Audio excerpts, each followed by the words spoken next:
சாரியில் side stitching பண்ணும்போது இந்த மெத்தடை ஃபாலோ பண்ணி பாருங்கள். இப்போ பார்த்தீங்கன்னா சாரியில் நீட்டாக நான் ஒரு கோடு போட்டிருக்கேன். அது எப்படி போட்டிருக்கேன் அப்படின்னு பார்த்தீங்கன்னா, சாரி நீங்கள் எடுக்கும்போதே தெரியும், ஒரு புள்ளி புள்ளியாக இழை எடுத்த மாதிரி ஒரு லைன் கொடுத்துருப்பாங்க.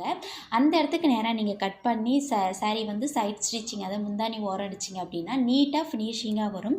ஸோ 2 பக்கமும் அதே மெத்தடில் நீங்கள் ஃபாலோ பண்ணி அடிங்க. ஸோ இதில் இன்னொரு டிப்ஸும் உங்க கூட ஆட் பண்ணுறேன். என்னென்னு பார்த்தீங்கன்னா, ஃபால்ஸ் அடிக்கிறது. இந்த ஃபால்ஸ் அடிக்கிறது எப்படின்னு பார்த்தீங்கன்னா, அவங்களோட அளவு வந்து எவ்வளோ தெரியல அப்படின்னா, ஒரு ஸ்கேல் இருக்கு இல்லையா, சின்ன ஒரு அடி ஸ்கேல் இருக்குல்ல, அந்த அளவுக்கு நீங்கள் வச்சுட்டு மார்க் பண்ணிவிட்டு அதுக்கப்புறமா ஃபால்ஸ் வச்சு அடித்து ட்ரை பண்ணி பாருங்கள். அப்போ வந்து பார்த்திங்கன்னா உங்களுக்கு வந்து அளவு வந்து கரெக்டாக இருக்கும்.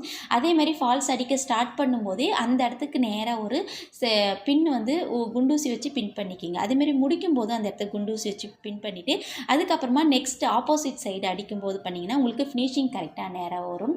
ஃபினிஷிங் முடிச்சதுக்கப்புறமா திருப்பி அந்த தையல்லே இது மாதிரி நான் வீடியோவில் காமிச்சிருக்க மாதிரி கீறி விடுங்க. ஃபினிஷிங் சூப்பராக வரும். தேங்க்யூ. வீடியோ பிடிச்சிருந்தா லைக் பண்ணுங்கள். நன்றி.